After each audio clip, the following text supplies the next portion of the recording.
Selamat pagi, selamat siang, atau selamat sore, tergantung di mana Anda menyaksikan acara ini. Terima kasih sudah bergabung dengan kami di acara talk show yang sangat spesial hari ini. Saya Zalfatri Sandika Anugrah dan saya merasa sangat senang bisa menjadi bagian dari pembicaraan yang menarik di acara kali ini. Pada kesempatan kali ini, saya akan membahas topik yang sangat penting dan relevan, terutama bagi pelaku bisnis, profesional, atau siapa saja yang terlibat dalam dunia perpajakan. Kita akan membahas tentang pajak penghasilan pasal 23 dan 26 atas royalti, yang seringkali menjadi perdebatan dan sering menimbulkan kebingungan, baik untuk wajib pajak dalam negeri maupun wajib pajak luar negeri. Bersama kami di sini ada para narasumber yang ahli di bidang perpajakan yang akan memberikan pencerahan kepada kita semua tentang bagaimana PPh 23 dan 26 bekerja. Sebelumnya, mari kita berkenalan dengan narasumber yang telah hadir. Perkenalkan, nama saya Arjulianti. Nama saya Mega Poikin. Nama saya Geraldine. Nama saya Fatika. Oke, pertama-tama ayo kita bahas apa sih itu pengertian dari PPh pasal 23 dan 26. PPh pasal 23 adalah pajak yang dikenakan atas penghasilan dalam melibatkan wajib pajak yang bersifat tertentu seperti royalti, sewa, dan imbalan, dan juga ada jasa tertentunya. Sedangkan pembayaran dividen, bunga, dan royalti sebagiannya itu termasuk dalam PPh pasal 26. Oke, apa saja ya yang menjadi objek pajaknya jika atas royalti? Royalti secara umum itu terbagi menjadi 4. Yang pertama itu ada royalti hak cipta. Itu pembayaran atas penggunaan karya cipta seperti buku, musik, atau perangkat lunak. Yang kedua itu ada royalti paten.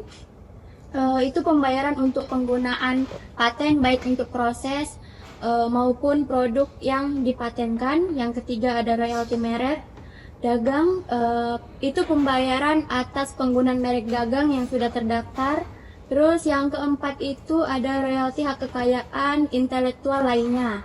Itu penghasilan dari penggunaan hak kekayaan intelektual lain seperti desain industri atau rahasia dagang. Oke, apakah beda jenis royalti? Tarifnya juga berbeda.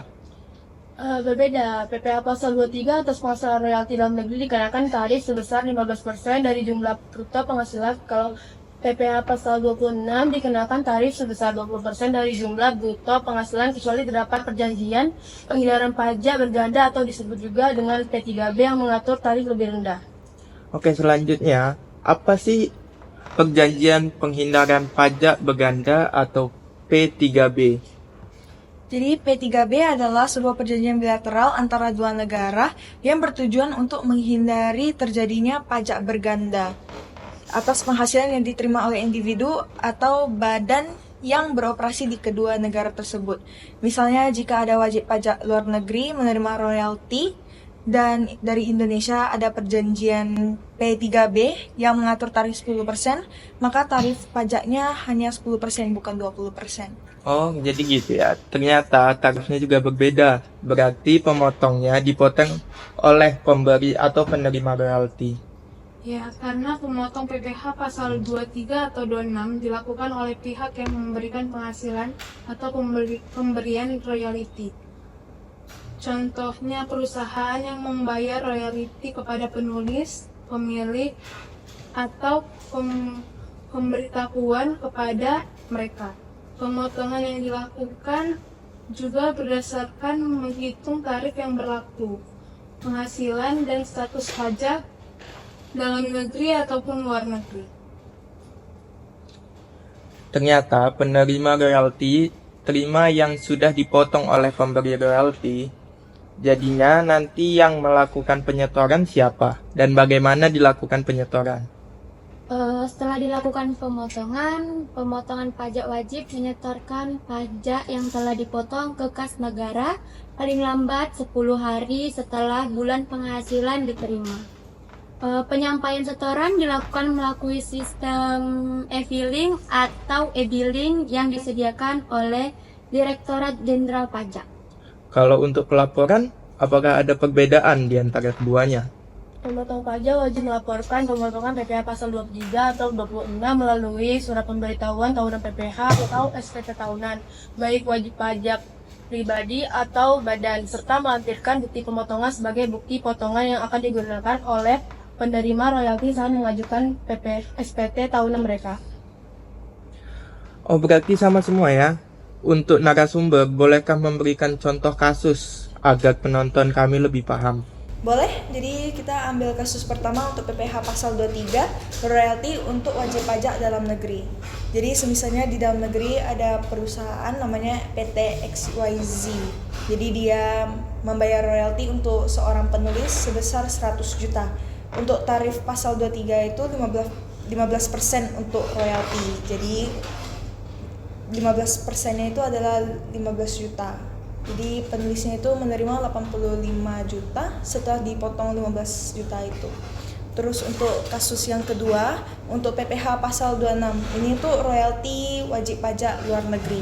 Jadi misalnya ada PT yang namanya ABC, jadi dia merupakan perusahaan di Indonesia.